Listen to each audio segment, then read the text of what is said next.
Hi there, friends. I am Scott, lead pastor at First Christian Church of Greene County, and I am here with Nilla. And we are going to have a Coffee convo. I don't know how you can do that with like looking away. I can't. We can do that again. Okay. Coffee convo.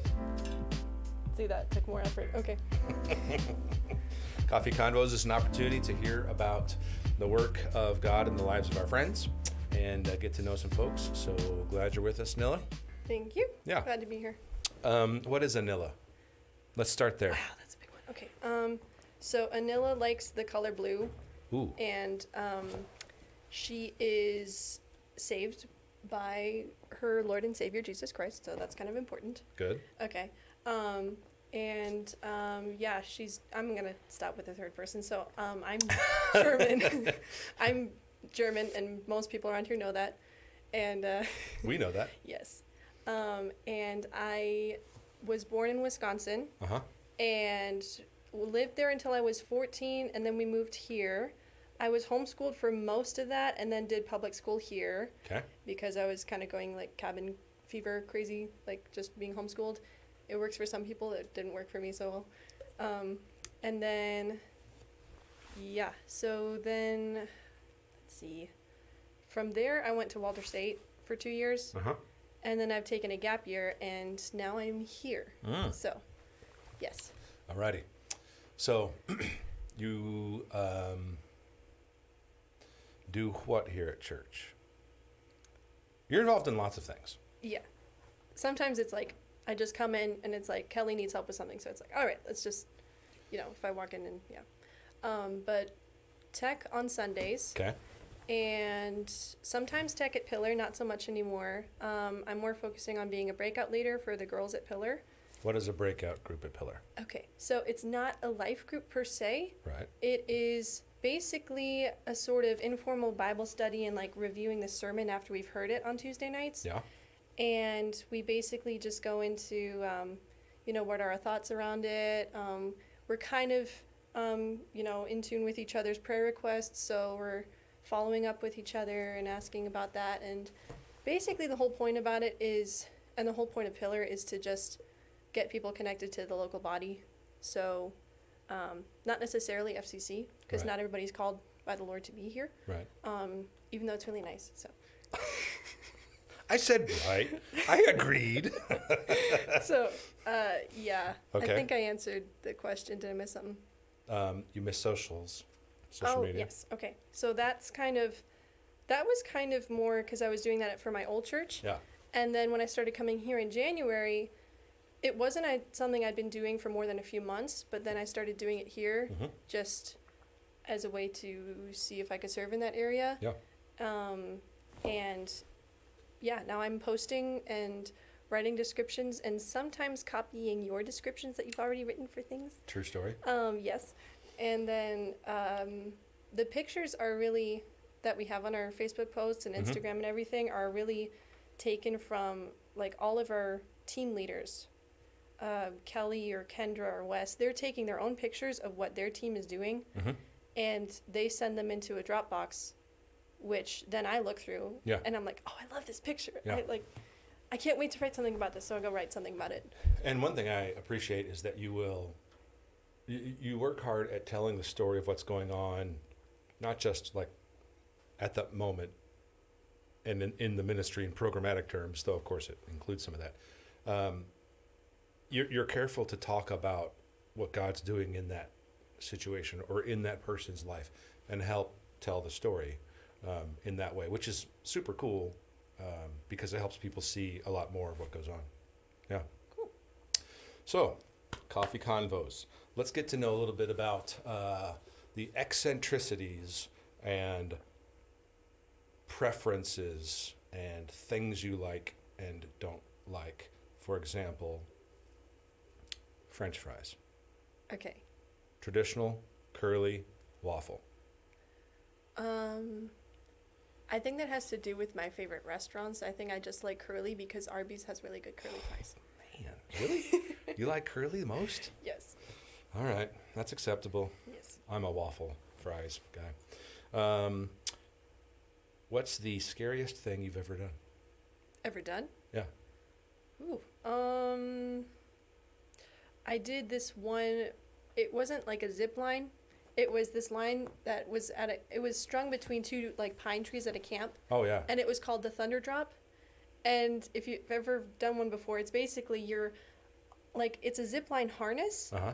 and you're basically Oh, strapped to yes. a long line to this middle line, and it's like you're on a pendulum, Mm-hmm. and you're pulled up to this back tree, and the line that is holding you just drops, and you just swing back and forth. Yeah, that's crazy.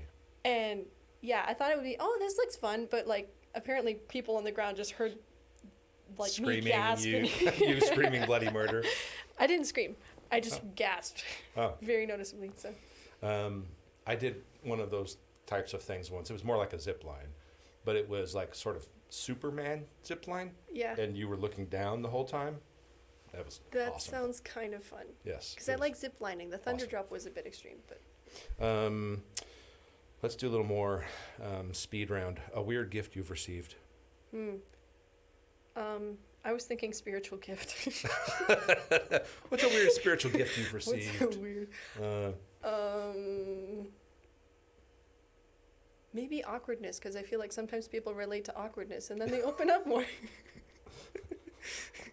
demonstrated here for us. Yes. In person, in the flesh, embodied right here and now. Right now. I was still on the actual, like, just weird gift. Not the weird spiritual gift, but that works.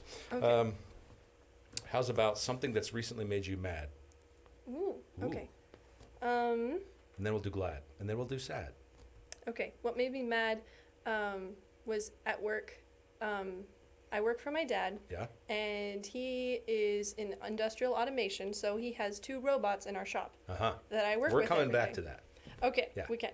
But yesterday, they were not working. They just stopped. And we had no idea why. robots just stop. So, yes, that was annoying. So I was on the phone with my dad trying to fix it through a phone call, which he has to tell me, somebody who doesn't know much about robots at all, Yeah. what I'm even doing. So that was fun. So you were both probably a little bit. He was more calm than I was. Okay. Cool. How's about glad? Last night we had Pillar, Yeah? and that was really awesome. Cool. We've had one of our girls recently get baptized, Mm-hmm. so that's been a win. She's not in my breakout group, but she's still a friend. So. Yeah. Cool. How's about sad? Um, Last night at Pillar when you preached? that was actually really good. I appreciated that. Right. So yeah. Sure, yeah. I think it's another Pillar event. We had a sleepover for the ladies, and that's not what made me sad. It went super well. The thing that made me sad was it went super well, and then it ended. And then Monday was just realizing it's all over. And I have to work on robots. Yeah. And I can't have girls over and make blanket forts. So You made blanket forts. we made a monster blanket fort. It was This was cool. at your house. That's right. I'd forgotten that part. Monster blanket fort, huh? That's what you do at Pillar girls events. Yes. Cool. I wonder if the guys made monster blanket I don't think forts. they did, but I heard they watched Princess Bride, that counts. That's okay. Yes, that's one of the very few movies I can actually quote from. Yes. Yes. No, I mean it. Anybody want a peanut? So tell us about your work. I work for my dad. Yeah. I said that before. I am technically an industrial engineering student intern, even though I'm not a student, and I'm not actually going into industrial engineering, but that's my position under my dad. Yeah. So that can look like being an assembly line operator, Okay. and that's where those 2 robots come in. They weren't working yesterday, but now they're fine.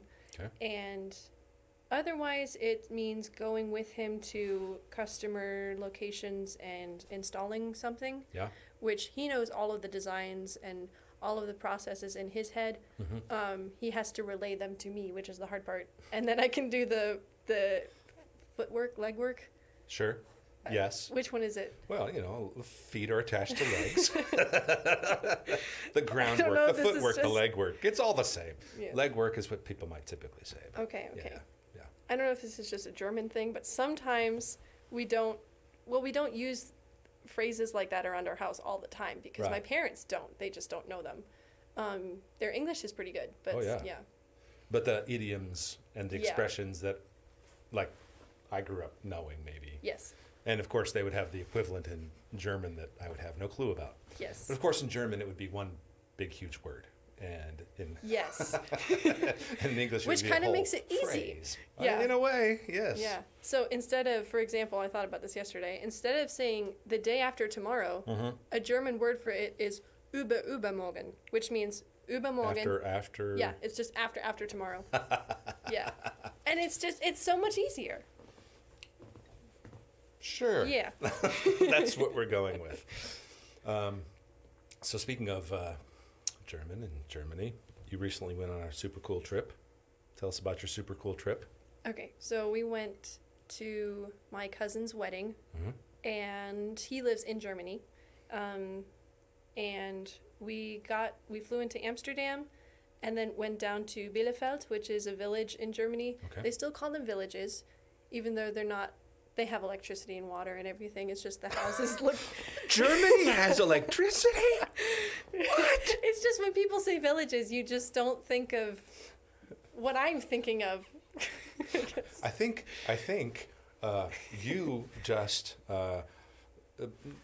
you just ripped on me is what that was. Yes. We're But starting yeah, a villages fight. We're sounds not like even it's helping. little hamlet up in the hills and they don't Yes. have running water and right. Yes, I understand. Yes. So, anyways, that wedding was there, and that was really nice. And I was most nervous for practicing German, but it actually Oh, yeah. went really well. Yeah. So, after that, because we're in Europe and we're not going to waste the airfare, so we might as well go through as much as we can of it. Yeah. So, my mom's always wanted to go to Italy. Cool. So, we went to Rome, and these were all back-to-back day trips. We went to Rome, we went to Florence, we went to Venice, we went to Pompeii. Mm. Florence, I think we just kind of stayed the night in a hotel out in the hills. Mm. It's more Tuscany area. Did they have electricity and Yes. running water? It did not have air conditioning though, I believe you. which was fun. Yes, I've been to those places. Yeah. That's one cool thing I will say about Germany and most of Europe. They have windows that do multiple things. So you can have the window, if the handle's this way, you can pull it out like a normal window. Right. Or if you turn it down, you can pull it out. So only the top is venting air Uh-huh. through. Yeah. And you can just close it the other way. But doors are like that too. Hmm. So you can have a door that the whole thing just comes down Hmm. and there's a little vent. It's fun. Cool. Anyways, that's a random fact. So people walk around going chut chut chut chut chut chut Yes. in a room to get a certain kind of ventilation Yes. happening. Yeah. Yeah, cool. Did you have enough ice to drink with your drinks? Every Yeah. once in a while, when you go into Europe, at certain places, it's like they don't really do ice like we Americans do. So Yeah. there was enough ice for you. I don't really drink. I- No, I drink water. So I just brought up a total non-issue. Okay, For me, this it was was good. a non-issue, I guess. Yeah. Okay. I just don't like ice in anything I drink most times. Okay. So tell us a little bit more about what you've been learning in ministry and being a resident and what you're learning in tech, socials, pillar, whatever. Cool. Yeah. I think all of it has to do with in January, I came from my old church Mm-hmm. and then started coming here. And you all do things a little bit differently here, but Yeah. in a good way, too. I felt this was a good place for me, I think, kind of through serving and all those things you just mentioned. Uh-huh. It was a good way for me to get really plugged in really quickly. Yeah. But it didn't really feel overwhelming that much, honestly, because I had a lot of people around me to help me if I failed, and I did fail a couple times. But So what have you learned about how the body works? yeah, I think that vulnerability is actually way more important Hmm. than I thought it was, and that anything short of like recognizing your state as needing God's grace continually every single day Yeah. it's just in the end, it's not really helpful. I mean, Huh. God can use you in spite of yourself Sure. if you happen to think that way, but there's an just an added like joy and a weight taken off of you when you realize it doesn't have to come from you. Mm. And I think what I mean to say is I've seen that vulnerability with everybody, including older women, Yeah. which, and I'm not talking about my mom. My mom is wonderful, but like other women from my past church, I wouldn't really see that as much, or it was more like a closed off environment. And coming Okay. here was just really open and everybody was very transparent about how Christ was working in their life. So that encouraged me.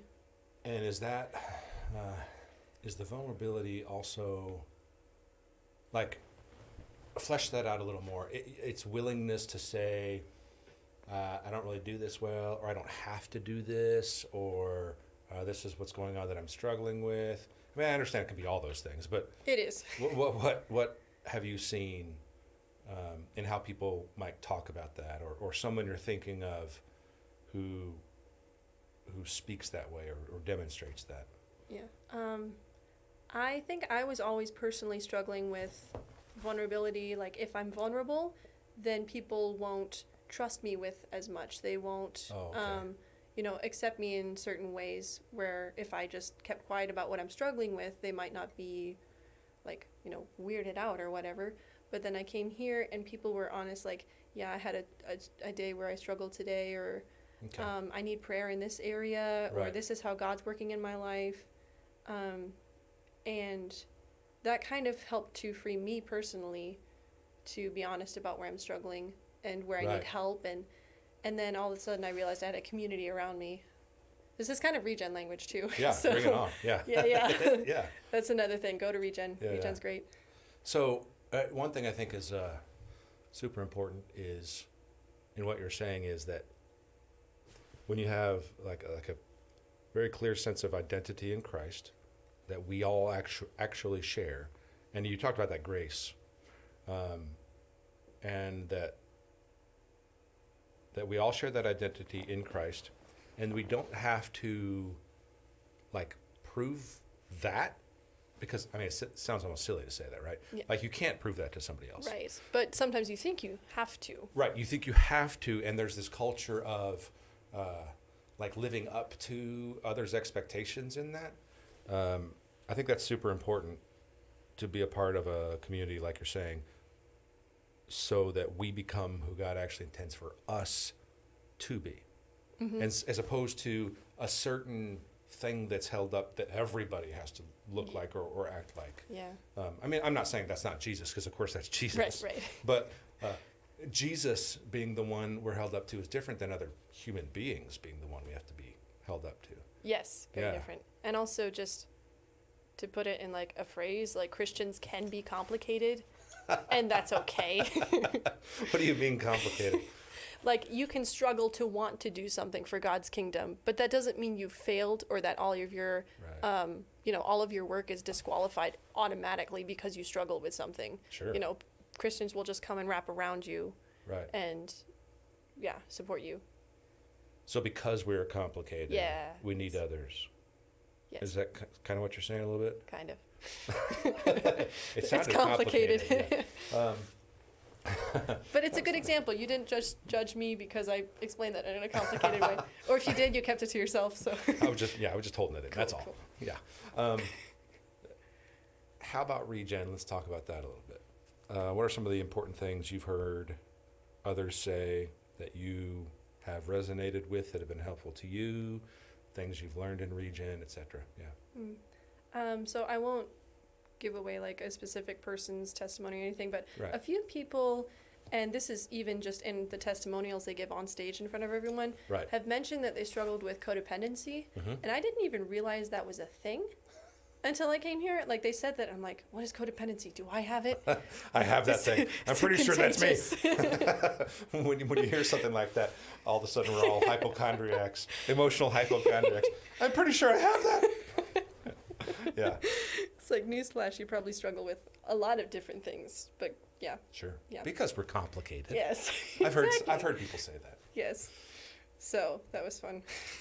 So what do you mean? Um, You heard people talk about codependency. Yes. What was the original question? How that? um, I was just trying to use the example of you've heard other people say things that you've resonated with, Yes. or what have you learned from them or in Yes. Regen about yourself, etc. So I realized, Regen introduction, like, hi, my name's Nilla, I have a new life in Christ, and I struggle with codependency, and I didn't really realize that before. Okay.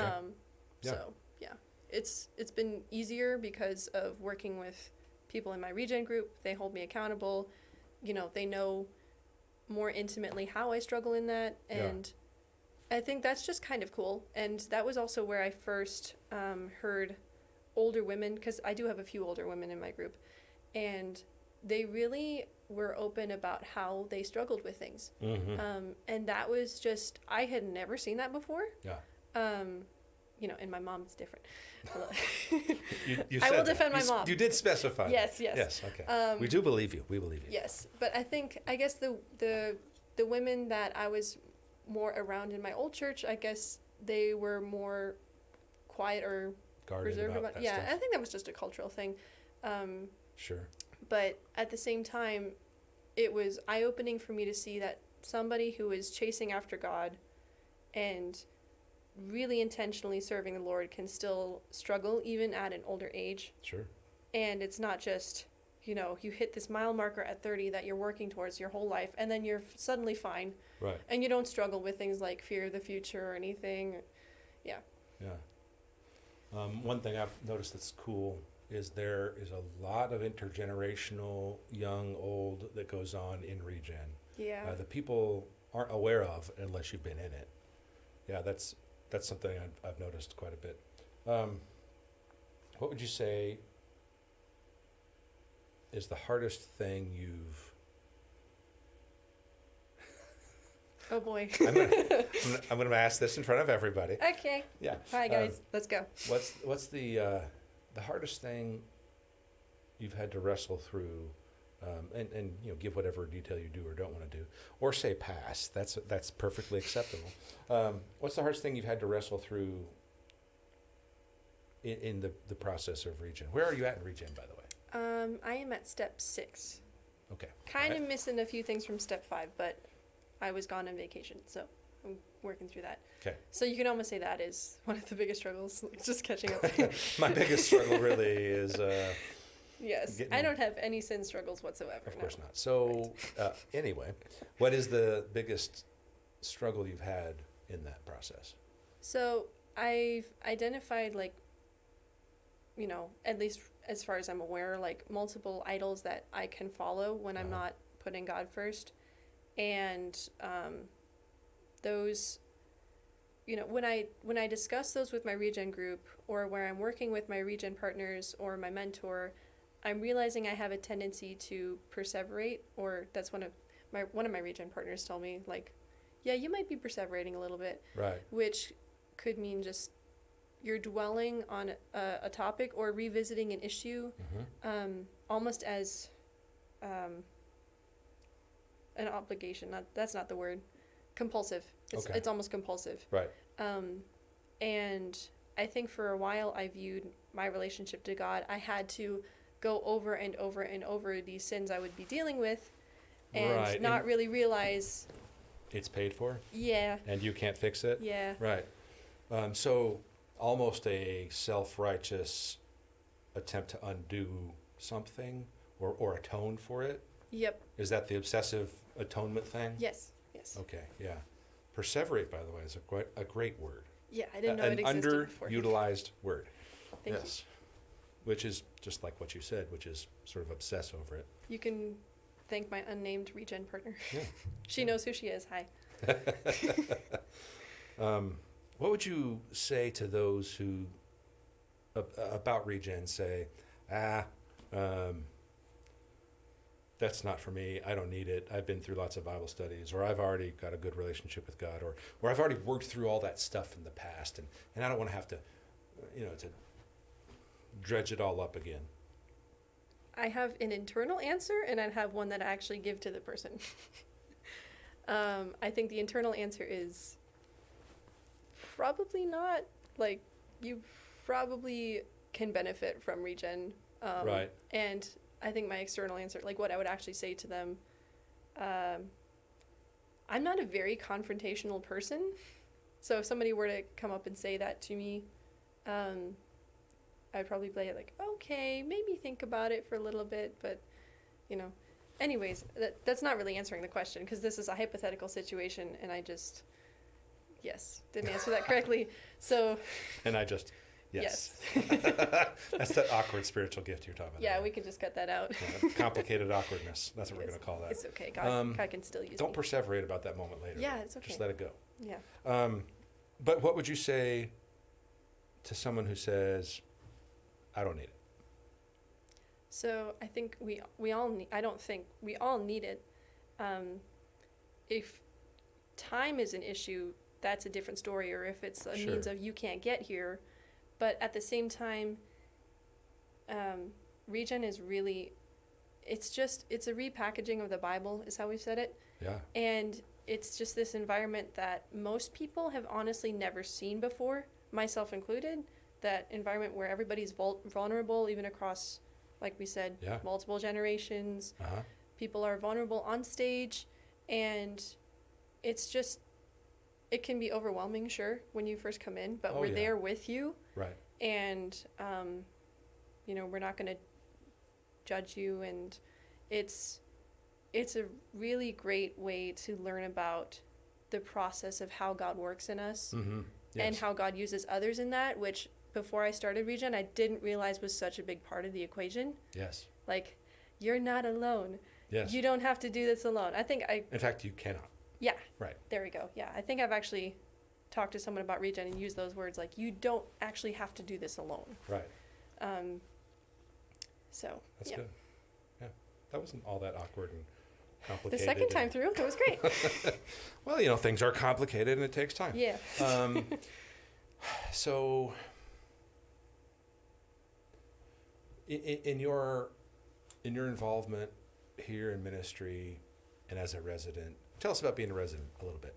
Okay, resident is fun. Yeah, what's that involve and what do you do and all that? Yes. So I have been a resident for a few months, Mm-hmm. and I started in March, and they basically do topical studies Mm-hmm. with a group of young adults or even a few people from high school. Mm-hmm.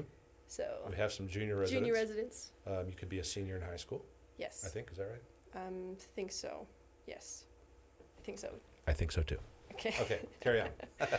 You're the lead pastor. I don't know. Yeah, but Tyson's in charge of the residents right now. Okay. So, yes, we go topic by topic. Mhm. So when I came in, they were discussing the topic of communication, Mm-hmm. and that was pretty cool how they attacked that topic, not attacked, addressed it. Yeah. We attack it. We take it head on.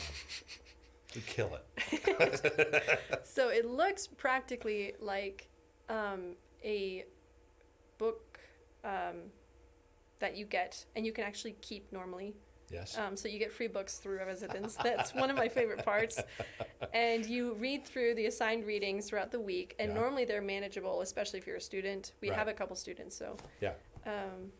And you come back each Monday Mm-hmm. at, right now it's 3 p.m., might change, and you discuss what were some points that stood out to you, what did Mhm. you learn, Mm-hmm. and Tyson does a really good job of. That made it sound like I was excluding somebody else. Only Tyson does this well. No. Well, he's the only one leading it. Yes, right that's now, what so. I meant, yes. So Tyson does a good job of explaining really hard and difficult concepts. And the book that we just went through is called How to Read the Bible for All It's Worth. And for me, even if you're not in residence, you should just get that book Oh, yeah. by any means necessary. It's a fantastic It is reference book. fantastic, Yeah. yes. It lays out all the categories for hermeneutical things and interpretive processes and what books have what kind of genre and why and it's good. Yeah. It's super helpful. What have been some of the most important things you've learned as being a resident and serving in ministry? Let's see. Definitely goes back to vulnerability in a team is helpful and necessary Mm. for the team to function well and be healthy. Yeah. And that I can rely on others through being vulnerable and relying on them, and that helps me to keep going in whatever tasks I have. And And what you mean by that is keep you going in whatever tasks you have because you're a part of a team where that. Yeah, it inspires me to continue on seeing other people serve, and how I know their situations better because they've been vulnerable with me. Mm-hmm. And that means when I see them serving, even with the struggles that I know they have because they've told me, Right. that inspires me with whatever struggles I either share with them Right. to also keep serving. Like, God can work in any sort of weakness that Mhm. we might have in the body of Christ. And yeah. One thing I think I'm hearing you say, you've been talking about vulnerability a lot. And, in our team code, we say we lead with vulnerability. Would a synonym for some of what you're saying be authenticity Yes. as well? Yes. That's kind of something that I heard in what you were saying about the motivating part of that to keep going because it's like actual real community with people. Yes. Yeah. That was basically a footnote. So anytime if you rewatch this that I said vulnerability, be mindful another translation could mean authenticity. So That's yes. good. That's good. That's from the SWV. Scott Wakefield version. Okay. Correct. Let's talk about those who have been mentors in your life and what you've learned from them and leaders you've seen. Like, what's the significance of learning about your relationship with the Lord and the work of Christ from your mom and dad? What have you, you're in your 20s, Yes. and you are becoming an adult. Oh, you are an adult. I'm sorry. Wow. You are an adult. Thank you. Can we get rid of that part? Cut that out. So you're an adult. Take two. I started at your age seeing things in my parents that I thought, oh, it's more important and more helpful and a better guide for me and more of a model of what it means to be a Christian than I knew 10 years ago. And I started to see that. So what have you learned about your relationship with God that your parents have modeled for you? Ooh, okay, good one. I think this kind of goes more into the type of,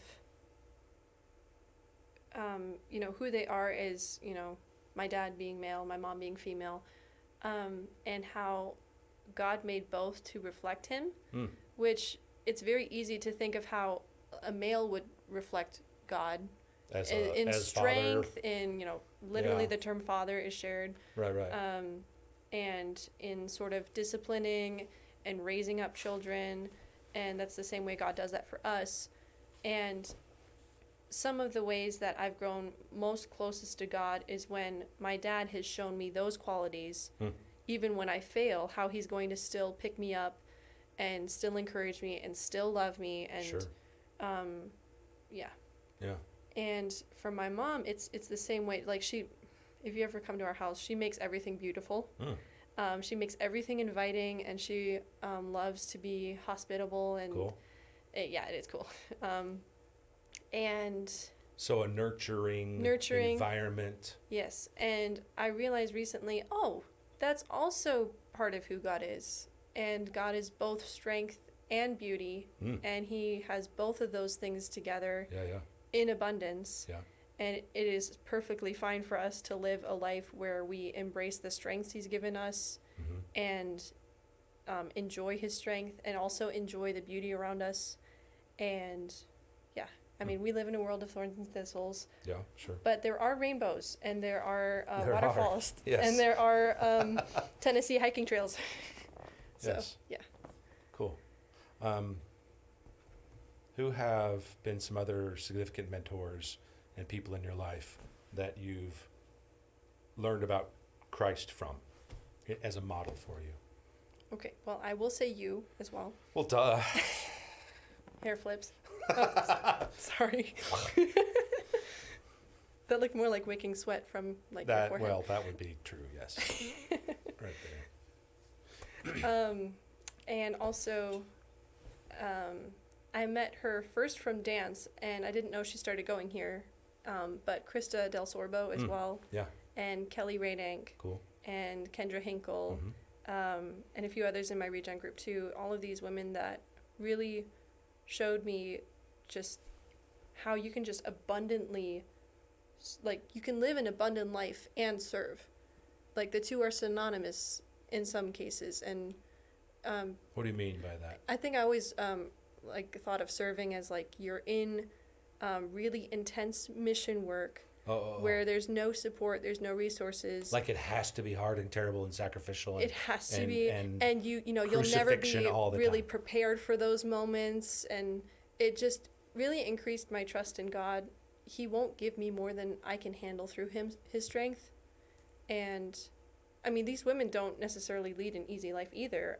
Just because they're in the U.S., they have things that, you know, they're fighting for Right. his kingdom, but at the same time, they just live life so abundantly as well. And that to me was really beautiful. Yeah. So. Good stuff. Good stuff.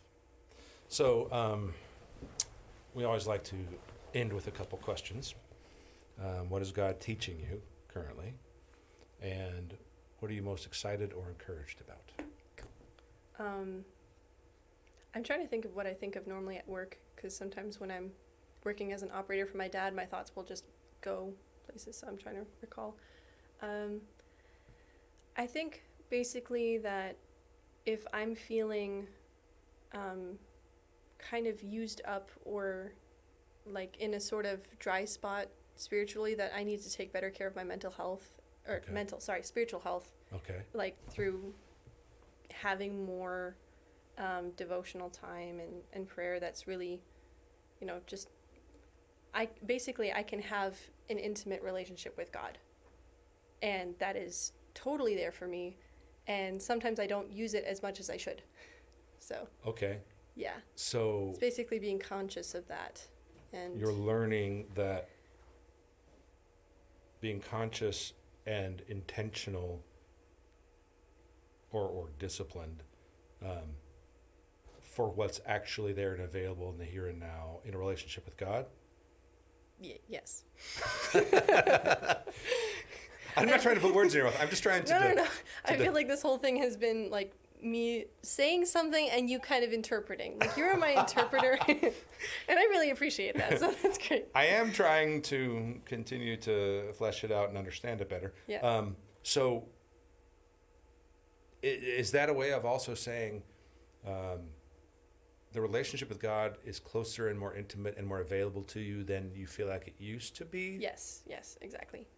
And so, like, you can go to his word and it's there for me. There he is. Yes. And even like the Old Testament is there for me too. Right. And part of that was reading the How to Read the Bible for All It's Worth book. Because showing me that the Old Testament, for example, the law, was always, you know, it was written for Israel's benefit so that they could have the most abundant relationship with God possible. Sure. And the New Covenant, same thing. And the letters and the epistles and even Revelations has all over it the principle that God wants an intimate relationship with us. And I can know that I can draw close to him when I'm really struggling with something. So. Gotcha. Yeah. Cool. Yes. Cool.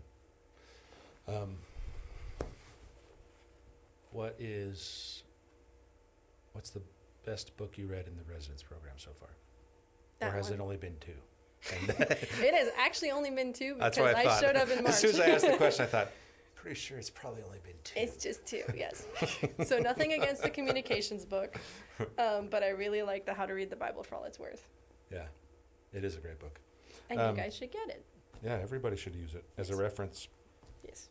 and read through it. What else is God currently teaching you? Let's see.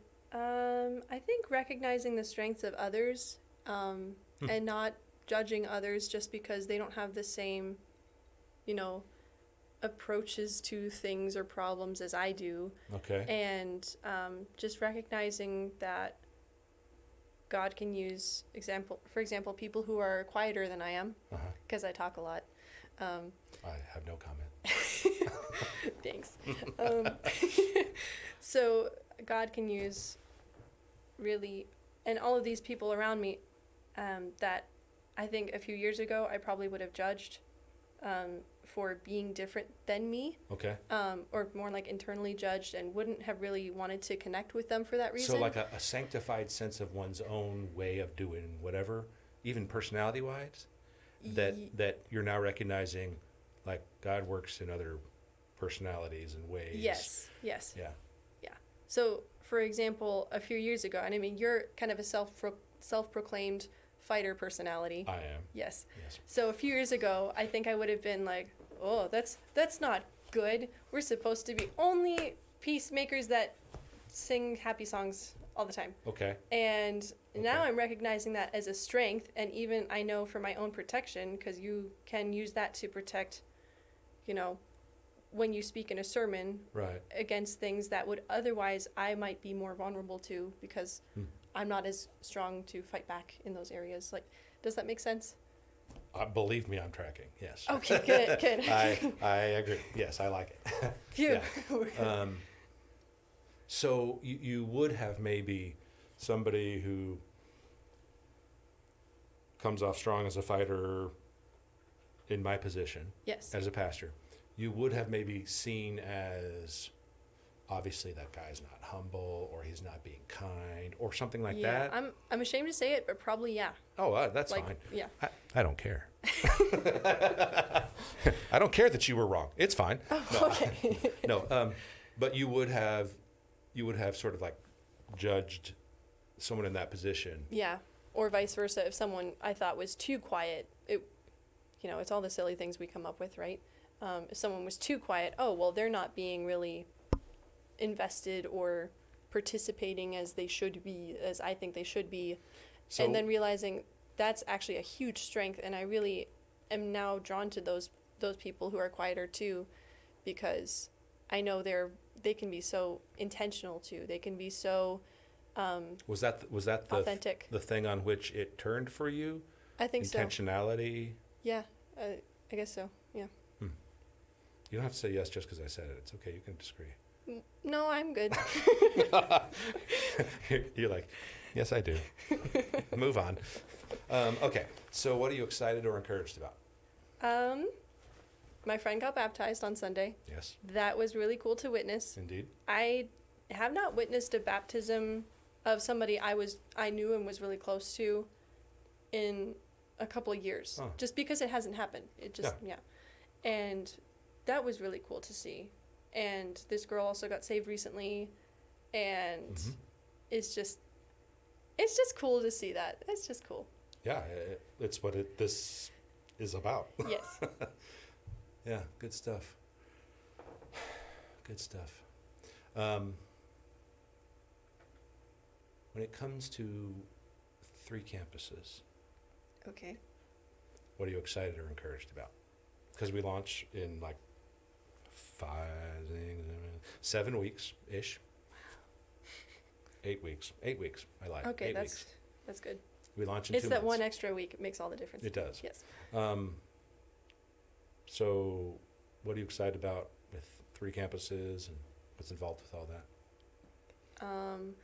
I think I'm excited because I was in the tech booth on Sundays, Uh-huh. and I would put up, in Greenville at least, the slide that said how our numbers are doing and How how many our people we've funds are got. doing. Yeah. And I would just see that pretty regularly go up, Uh-huh. and equally or relatively equally among 3 campuses. I mean, we did have to push for South Green a little bit too. Sure. But that was just And kind we of still are, and you need to go to South Yes. Green. Yes, What's your favorite campus and why is it South Green? exactly. So that was pretty cool to see. And we had I can't say the name, I'm sorry, the super mega awesome That's all yeah, multi-site update dinner yeah thing yes this past Sunday night. it was really cool to see people from Afton and from Greenville both, even if they knew that that wasn't going to be their campus that they're Right. staying at, Mm-hmm. they were coming and they were helping 100%. Yeah. Holding nothing back. Like if we're gonna have Kidsmen here, or if we're gonna have the kids time that the basketball girls helped watch the kids for us, that was cool. Then we're gonna do it 100% as Yeah. much as we have available right now. And yeah. Yeah, it was cool to see everybody come together, folks pitching in, and the excitement about what we're all doing together, even for those who aren't South Green people. Yeah, good stuff. Thank you for being on Coffee Convos. It's been a lovely You're convo. welcome. Woo! Awesome. Thanks for interpreting for me. You're welcome. That's kind of what I do.